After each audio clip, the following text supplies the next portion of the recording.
आज हम आए हैं, आप देख रहे हैं विमल कुंड पर। जितनी भी नदियां हैं, सरोवरें हैं, सनातन धर्म से जुड़े हुए जितने भी तीर्थ हैं, उन सबका आवास इस विमल कुंड में है।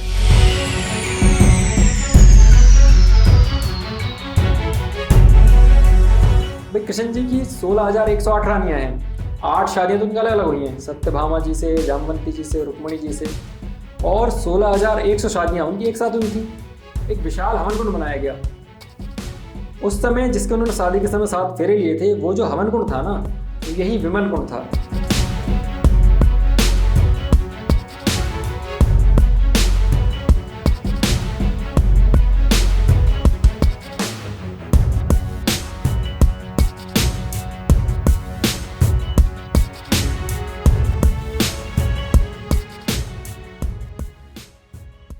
प्रणाम मित्रों, डिफेंस ऑफ हिंदू के आज के एपिसोड में आप सभी का स्वागत है। आज हम आए हैं, आप देख रहे हैं विमल कुंड पर। यह विमल कुंड काम्यवन में स्थित है और इसका महत्व चारों युगों में रहा है। भगवान श्री कृष्ण से जुड़ी हुई अनेक कथाएं विमल कुंड के आसपास प्रचलित हैं और यहाँ पर श्रद्धालुओं का तांता लगा रहता है। पांडवों ने अपने वनवास का समय इसी क्षेत्र काम्यवन में काटा था और विमल कुंड ही वह जगह है जहाँ पर पांडवों से जुड़ी हुई अनेक घटनाएं इसी विमल कुंड और गया कुंड के साथ हुई हैं। सामने विश्वकर्मा जी भगवान का मंदिर है और ये माना जाता है कि विमल कुंड, गया कुंड और जितने भी यहाँ पे 84 तीर्थ हैं काम्यवन में, सबका जो निर्माण पांडवों की निवेदन पर भगवान विश्वकर्मा जी द्वारा हुआ है और इसीलिए यही अद्भुत और भव्य है। और ये सामने आप देख रहे हैं विमल कुंड, अनेक घाट हैं यहाँ पर विमल कुंड पर। यह जो घाट है विश्वकर्मा घाट है और यहाँ पर पूरे देख सकते हैं आप, श्रद्धालुओं का तांता लगा हुआ है। राधे राधे। और अनेक मंदिर हैं, जैसे अभी हमने आपको 84 जो मंदिर है, 84 खम्भों का मंदिर, वो भी दिखाया। विमल घाट पर अभी हम खड़े हुए हैं। विमल घाट पर पांडवों से जुड़ी ही अनेक कथाएं प्रचलित हैं और अनेक प्रसंग जो महाभारत के हैं वो विमल कुंड और गया घाट के साक्षी हैं उन घटनाओं के। आपको ये घटना याद होगी, जयद्रथ और ने जो माँ द्रौपदी का अपमान किया था, वो घटना भी कहा जाता है कि इसी काम्यवन में हुई है। यहाँ पर श्रद्धालु कृष्ण भगवान की भक्ति में डूबे हुए हैं और पूरे भारत से श्रद्धालु इस विमल कुंड के दर्शन करने के लिए आते हैं। और माना जाता है कि विमल कुंड में अगर आपने स्नान कर लिया तो ये समझिए कि आपके चारों तीर्थ हो गए।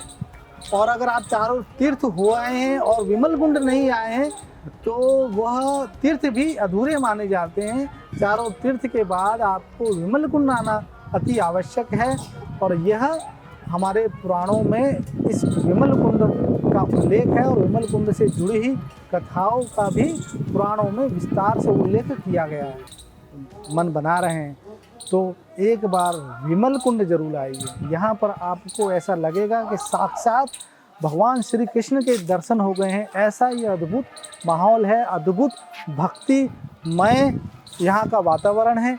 इसके दर्शन करने के लिए आप काम्यवन आइए। और यह जो विमल कुंड है यह मथुरा और दिल्ली वाले रोड पर स्थित है। आइए विमल कुंड के बारे में पंडित जी से जानते हैं क्या है इसका महत्व और इसकी महिमा। पंडित जी, इस विमल कुंड की जो महिमा और महत्व है वो बताइए सभी दर्शकों। जय श्री कृष्ण, जय श्री राधे।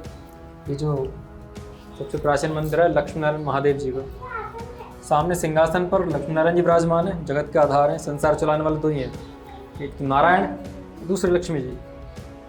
और शिवलिंग की महिमा उनसे भी ज़्यादा है क्योंकि ये जो शिवलिंग है इस पर लाल रंग की 2 लाइन है, एक लेफ्ट से आ रही है, राइट से आ रही है। ये नाग और नागिन की आकृति में है। हर भोलेनाथ पर नाग होते हैं, या तो ढाले जाते हैं या बनाए जाते हैं, क्योंकि वासुकी नाग जो हैं उनके गले के हार हैं, क्रिएट किया जाता है हर शिवलिंग के ऊपर। लेकिन ये जो महादेव हैं इनके ऊपर, शिवलिंग के ऊपर जो महादेव से जो लाइन है वो ना बनाई गई है ना ढाली गई, नेचुरल है, कलर नहीं है। इसलिए ऐसे भोलेनाथ हर जगह देखने को नहीं मिलते। करीब 800 साल पुराना मंदिर है, उस समय की स्थापना है ये। आपने पूछा था कि विमल कुंड की महिमा बताई है। विमल कुंड की कई कथाएं हैं, 2 कथा प्रमुख हैं। एक भागवत महापुराण से है एक यहीं के ग्रंथ है पंचकोशी यात्रा लगती है ब्रज का, ब्रज में भी कामवन का, उससे कथा है। पहली कथा ऐसे है कि जैसे आप यात्रा के लिए आए हो, सभी व्यक्ति यात्रा करना चाहते हैं। ऐसी एक बार इच्छा हुई थी कृष्ण जी के माता पिता की, चलो यात्रा कराएं, लेकिन वृद्धावस्था ज़्यादा थी, यात्रा करने में सक्षम नहीं थे। तो कृष्ण जी से कहा हम यात्रा तो करना चाहते हैं पर शरीर साथ नहीं दे रहा, यात्रा करें तो करें कैसे। फिर कृष्ण जी ने कहा कि भाई आप तो कहीं नहीं जा सकते हो, लेकिन मैं ईश्वर हूँ, मैं सबको यहीं बुला लेता हूँ। तो उन्होंने सभी तीर्थों को ब्रज में बुला लिया, ब्रज में भी विशेष तौर पे कामवन में बुला लिया, कामवन में भी विमल कुंड में बुला लिया। जितनी भी नदियाँ हैं, सरोवरें हैं, सनातन धर्म से जुड़े हुए जितने भी तीर्थ हैं, उन सबका वास इस विमल कुंड में है। यात्रा करने के लिए 3 चीज़ बहुत इंपॉर्टेंट है। पहली, शरीर स्वस्थ होना चाहिए। दूसरी, कॉस्टली बहुत है, पूरा धन होना चाहिए। तीसरी, टाइम होना चाहिए। अगर हमारे पास तीनों ही नहीं है और हम यात्रा करना चाहते हैं, तो हमारे लिए सभी तीर्थों का पुण्य भी चाहते हैं, तो हमारे लिए सबसे अच्छा ऑप्शन है विमल कुंड, तीर्थराज विमल कुंड। इसकी परिक्रमा देने से हमें सभी तीर्थों की परिक्रमा देने का फल मिल जाएगा। इसका जल ले लेने से हमें सभी तीर्थों का जल लेने का फल मिल जाएगा।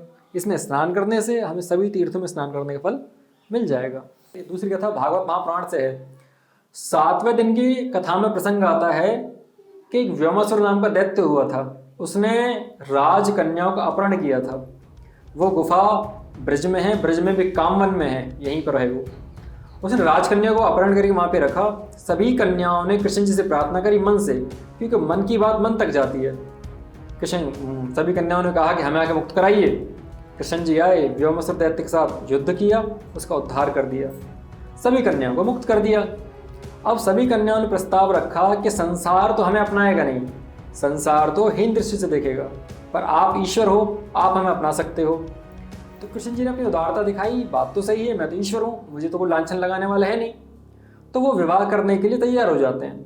उन्हीं कन्याओं में कुछ कन्या राजा विमल की भी थी उस समय। तो राजा विमल ने कहा कि विवाह का जो भी खर्चा होगा वो सब मैं ही उठाऊंगा। तो उन्होंने पूरी शादी को ऑर्गेनाइज किया। विशाल पांडाल बनाया गया, विशाल हवन कुंड बनाया गया। सनातन धर्म में रीति है कि शादी के समय 7 फेरे लिए जाते हैं अग्नि के। तो इसीलिए क्योंकि कन्याओं की संख्या ज़्यादा थी। भाई कृष्ण जी की 16,108 रानियाँ हैं, 8 शादियाँ तो उनकी अलग अलग हुई हैं, सत्यभामा जी से, जामवंती जी से, रुक्मणी जी से, और 16,100 शादियाँ उनकी एक साथ हुई थी। उस समय जिसके उन्होंने शादी के समय 7 फेरे लिए थे, वो जो हवन कुंड था ना, वो यही विमल कुंड था जहाँ पे आप सब खड़े हो। ये उनकी शादी वाली स्थल है, यहीं पे उनकी शादी हुई थी। शादी समारोह पूरा हुआ, अगले दिन विदाई समारोह प्रारंभ हुआ। स्वाभाविक है सभी कन्याएं रोती हैं। तो 16,100 कन्याएं रानियां जब विदाई के समय एक साथ रोई, तो पहली बार उनके आंसुओं से इस कुंड में जल आया था। तो ऐसे ही 2 कथा इसी, तो राजा विमल ने सारा खर्चा उठाया शादी का, साथ निर्माण किया था उन्होंने, इसीलिए इस कुंड का नाम विमल कुंड पड़ा उनके नाम से। 2 कथा प्रमुख हैं और 2 इनकी जो है फैक्ट वाली जो बात है। पहली बात, अगर हमारे पास टाइम नहीं है और हम सभी यात्रा करना चाहते हैं, हमारे पास अर्थ भी नहीं है, धन भी नहीं है, हम शरीर स्वस्थ भी नहीं है, तो यात्रा करने में शरीर बिल्कुल स्वस्थ होना चाहिए, तो सबसे अच्छा ऑप्शन है विमल कुंड। इसके दर्शन करने से, स्नान करने से, परिक्रमा देने से सभी तीर्थ फल मिल जाता है। दूसरी बात, इसके इतिहास की बात जब जानी जाए तो भाई शादी की स्थली तो अलग अलग है सबकी, 8 रानियों की अलग अलग है, लेकिन 16,108 16,000 शादियाँ हुई थी वो इसी स्थल पर हुई थी, जिसकी शेप आज विमल कुंड की है, जिसमें जल भरा हुआ है। किसी समय यहीं पर उन्होंने अग्नि प्रज्वलित थी, यही शादी समारोह पूरा हुआ था, इसी के साथ फेरे लिए थे उन्होंने।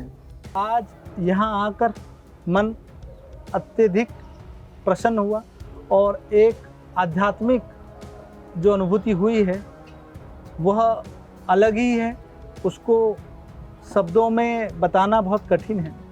मेरा आप सभी से निवेदन है कि आप भी यहाँ पर अपने बच्चों के साथ एक बार अवश्य आएं और आप भी यहाँ पर पाएंगे कि भगवान श्री कृष्ण की जो महिमा है उसके आप साक्षात दर्शन यहाँ पर कर पाएंगे। इस वीडियो में हमने विमल कुंड का जो धार्मिक महत्व था उसके बारे में बताया। अगले वीडियो में फिर से एक और ऐतिहासिक स्थान की चर्चा करेंगे जिस से हमारा सनातन गौरव जुड़ा हुआ हो। ऐसे ही सनातन धर्म की वीडियो हम आपके सामने लेकर आते रहते हैं। कृपया करके हमारे इस प्रयास में सहयोग करके चैनल को सब्सक्राइब कर लीजिए और वीडियो को अवश्य लाइक कर लीजिए, क्योंकि एक लाइक आपका हमारा उत्साह बढ़ाता है। हर हर महादेव, हर हर महादेव।